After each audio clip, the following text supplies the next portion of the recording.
Assalamualaikum, hai korang, terima kasih sudah singgah ke channel aku. Sebelum korang teruskan menonton video ni, aku harap korang sudilah untuk tekan tombol subscribe, like, komen dan juga share video ni untuk korang bantu aku kembangkan lagi channel aku. Dan aku tahu channel aku ni banyak sangat kekurangan dia, aku akan cuba perbaiki dari masa ke semasa. So aku dahulukan dengan ucapan terima kasih korang. Di video kali ni aku nak kongsi dengan korang beberapa cerita seram masa aku kat tempat kerja. Part kedua, masa tu aku dah habis belajar.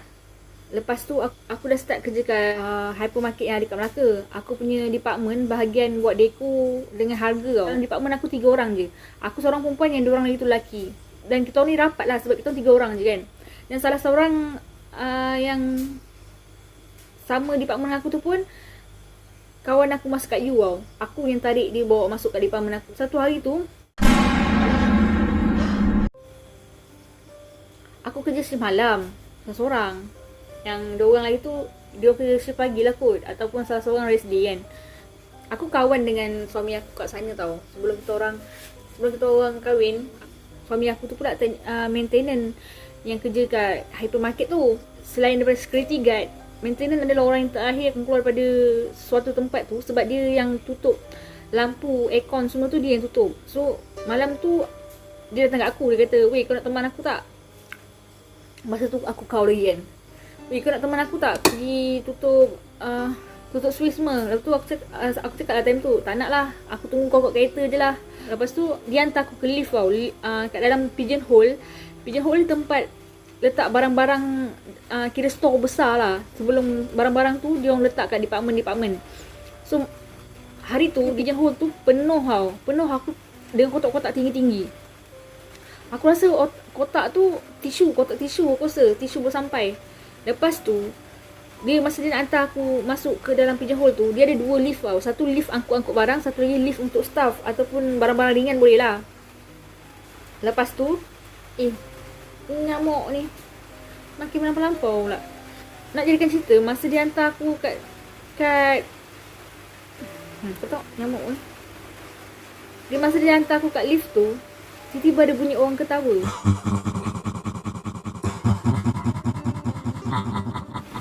Kau faham tak? Malam tu shift dia sama dengan kawan dia seorang, nama dia Mat lah kan, panggil Mat lah. Dengan bunyi suara Mat tu gelak kat atas kotak tisu tu. Tapi bunyi ketawa dia bukan bunyi ketawa biasa tau. Sebab bunyi ketawa manusia kau boleh beza tau dengan bunyi ketawa yang aku sendiri pun tak boleh hajukkan bunyi ketawa tu. Tapi aku tahu bunyi suara Dak Mat.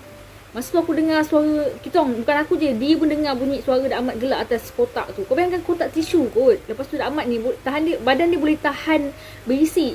Kalau dia duduk atas kotak tu memang jatuh. Satu hal lagi, memang tak ada bunyi apa-apa, tiba-tiba bunyi ketawa kat atas kotak tu. Lepas tu aku cakap, aku pandang dia turun pandang aku, dia cakap, Jangan tegur je kan tu kan. Lepas tu aku pun okey lah, aku tak tegur lah. Tapi aku cakap dia, tapi aku tak boleh ni naik lift seorang. Dia pun teman lah aku turun bawah. Lepas tu aku tak tahu lah, memang lah orang kata orang lelaki ni jiwa kental kan. So dia pun naik balik pergi closing yang atas. Yang Dak Mat tu dia closing bahagian bawah. Tapi masa lepas dah settle semua kan, kita tersempak dengan aku dengan suami aku ni, tersempak dengan Dak Mat ni. Dia cakap, Mat, tadi engkau yang kat atas. Aku, benda bodoh, aku kan closing bawah. Kerja aku pun tak settle, buat apa aku naik atas. Dia kata yang tu tau.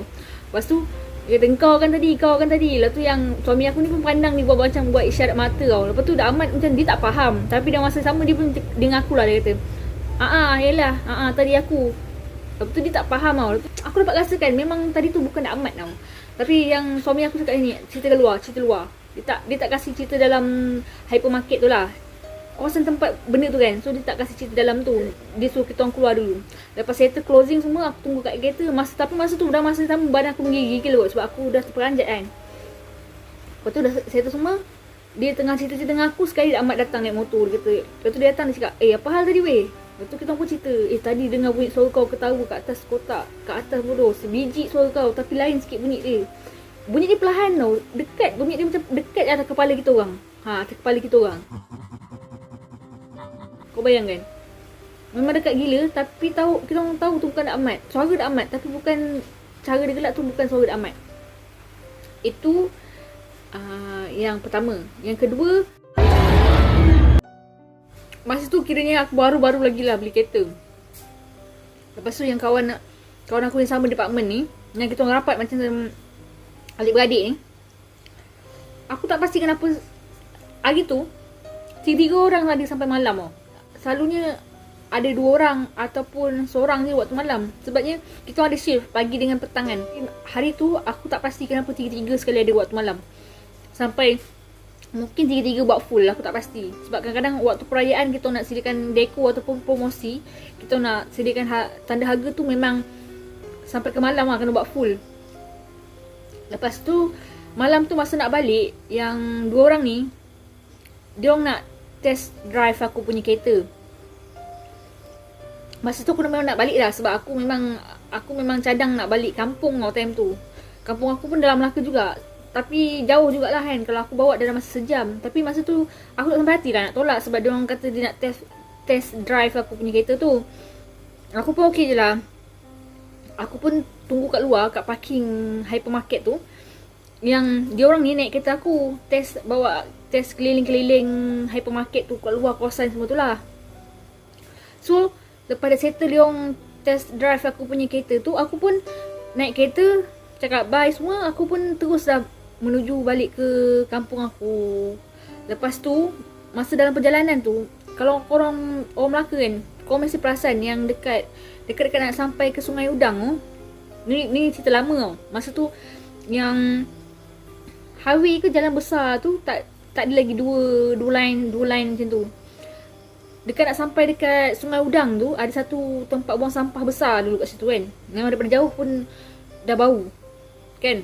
Masa tu dekat nak sampai kat tempat tu, tiba-tiba ada satu, aku dah perasan sebelum tu tau, ada beberapa kereta bagi aku high beam, apa panggil, yang lampu tinggi tu.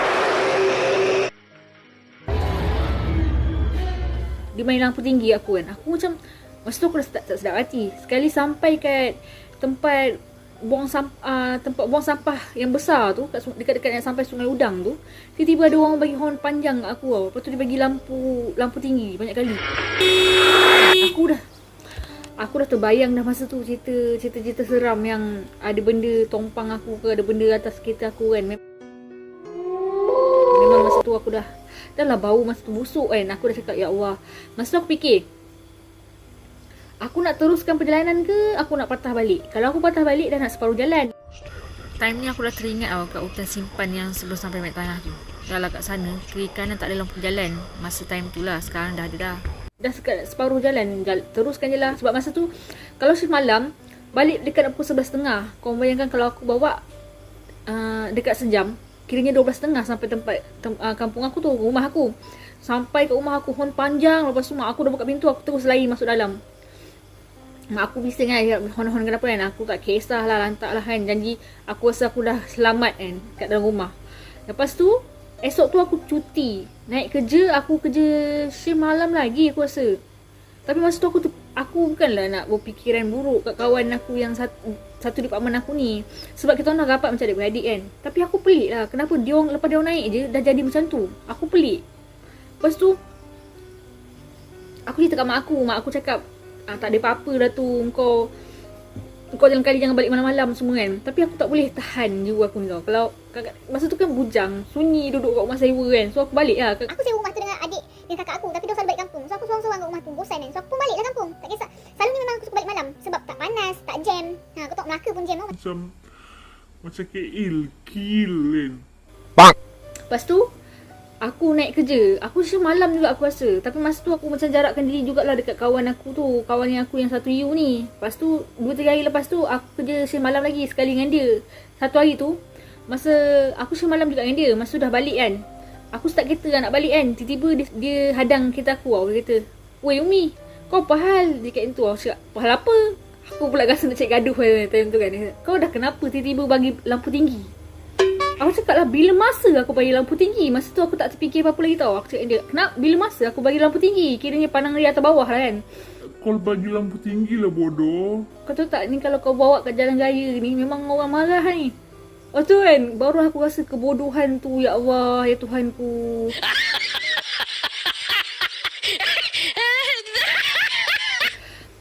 Rupanya yang masa aku bawa kereta, lepas dia bawa test drive tu, dia orang main semua switch lampu, switch apa benda yang ada dalam kereta aku tu. Aku ni pula, tu lah orang kata perempuan ni tahu start kereta enjin, terus jalan kan. Aku tak tahu pun yang aku punya kalau Saga Everlex, dia punya switch untuk lampu tu, kau kena tarik sekali pedal tu, dia kena lampu tinggi. Kau kena tarik sekali lagi, tekan sekali lagi baru dia jadi lampu rendah. Sebelum ni kereta ayah aku, dia jenis, kalau lampu tinggi dia jenis pusing-pusing tau. So kau nampak kat situ dia akan bagi tunjuk, oh ni lampu tinggi, ni lampu rendah. Yang aku langsung tak tahu, dan aku memang tak tahu, demi Allah aku tak tahu yang aku tengah sepanjang hari yang aku bawa sebelum tu, aku bawa lampu tinggi. Patutlah orang bagi high beam kat aku, apa tu, bagi horn semua kat aku. Rupanya kesalahan aku sendiri. Itu je lah. Dan pesan aku untuk orang-orang yang kat luar sana dan anak perempuan, kalau kau nak beli kereta, kau ambil tahu jugalah pasal kereta tu. Bukannya pasal lampu tinggi je, pasal aircon ke, pasal air ke, semua tu kena ambil tahu jugalah. Sebab nanti kan kau diperbodohkan diri sendiri. Macam tu lah. Baik, korang jumpa lagi untuk video yang akan datang.